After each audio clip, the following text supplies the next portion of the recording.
Shalom, my name is Greg Hershberg. I live in Georgia currently, born and raised in New York City.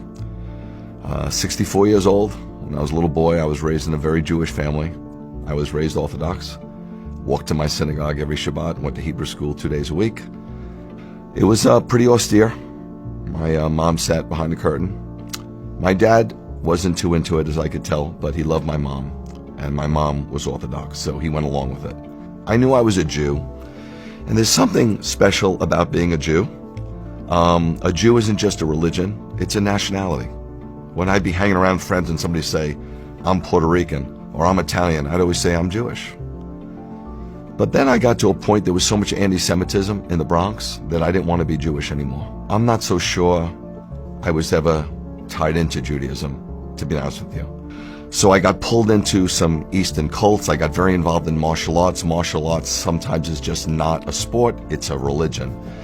And I had somewhat of a cult leader, and he started to teaching us about the Kundalini energy and sun postures and meditations, and I was kind of into it, but it was a little confusing. Well, lo and behold, I married this swimsuit model, and we were thinking about where to go on our vacation, our honeymoon.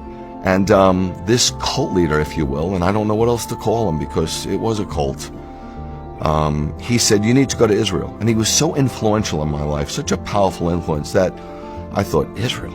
I'm thinking Jamaica. I'm thinking on the beach. To be honest with you, I'm thinking about partying and getting high and just laying out. I'm not thinking Israel. I had no desire to go to Israel, but there was such a pull on my life.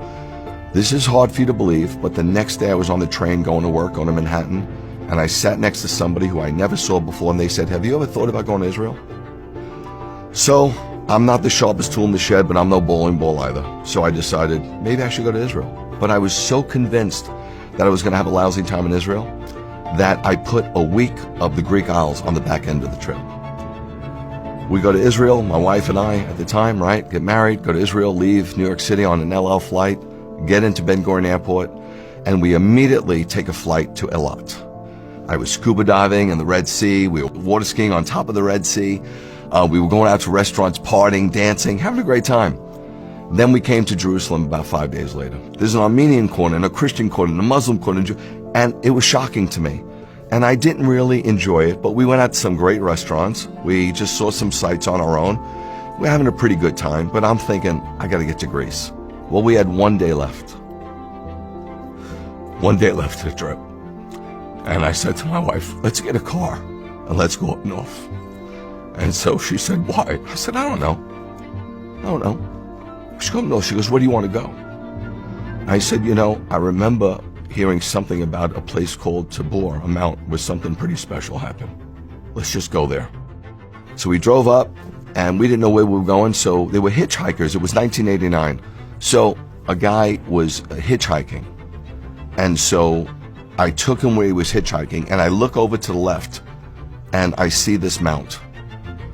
And it's very strange, but the mount was calling my name. And I felt as if somebody had a rod, and they casted it off the top of that mount, and the hook went into my chest. And as I'm driving up, I got a little exasperated. So in reality, we're looking for this Transfiguration mount because something happened there, right? And I get up to the mountain, and I got out of the car, and I ran to this covering, and there was a plaque, and it said the Basilica to the Transfiguration. And I heard a voice, and the voice said, come away and pray with me. But I didn't know how to pray. So I emptied myself and closed my eyes, and I saw a vision. And I know that sounds weird, but people all over the Bible saw visions. And I went to a trance-like state. And I know that sounds new age, but Balaam went into a trance-like state in the Bible. And others have. And I saw the eastern sky open up. And I saw somebody come out of that eastern sky. And it came down and descended. And his face shone like the sun, and his clothes was white as light. And he pressed himself up against me. And the first thing he said is,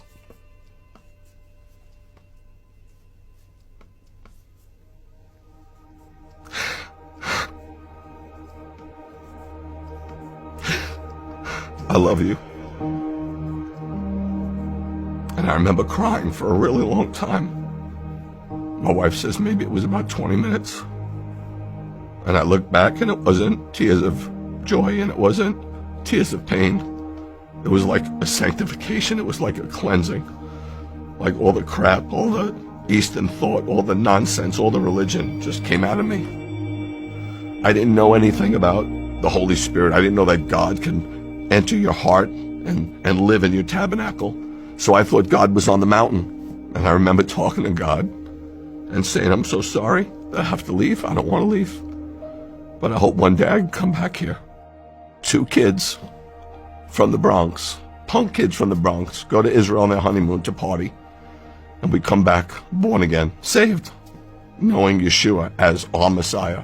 And I got to tell you, I was shocked because I was taught as a young man that Jesus had nothing to do with us. I thought he was the head of the Catholic Church, and Moses, if you will, is the head of the Jewish synagogue. But then I turned over this New Testament expecting to see something really Christian, something hardcore Gentile. It said, this is the genealogy of Yeshua the Messiah, the son of Abraham. I'm like, what? I'm in shock. The son of David. I'm in shock. I'm reading this genealogy, and it's purely a Jewish genealogy. I get into the other parts of the gospel, and I see he's circumcised on the 8th day like me. His mother goes through purification rites, Tohar, like my mom. He has a Pinyan Haben dedicated, like I was. Man, I can't believe it. So to this day, when they say to me, you know, Rabbi Greg, Jesus was Jewish, I'm like, what's with the past tense? It doesn't matter, but that's a fact. And the crazy thing is, I was secular, right? How did Jesus, the head of the church, bring me back to my Judaism? So if you believe in Yeshua, you don't become less Jewish, you kind of become more Jewish. Jesus never gave up being Jewish. He's born a Jew. He was raised a Jew. He was Torah observant. He died a Jew. He was buried a Jew. He rose a Jew. He ascended a Jew. And he's coming back as a Jew. I never look back. I'm so thankful for what God has done for me. I feel so free. I feel so alive more than I've ever felt.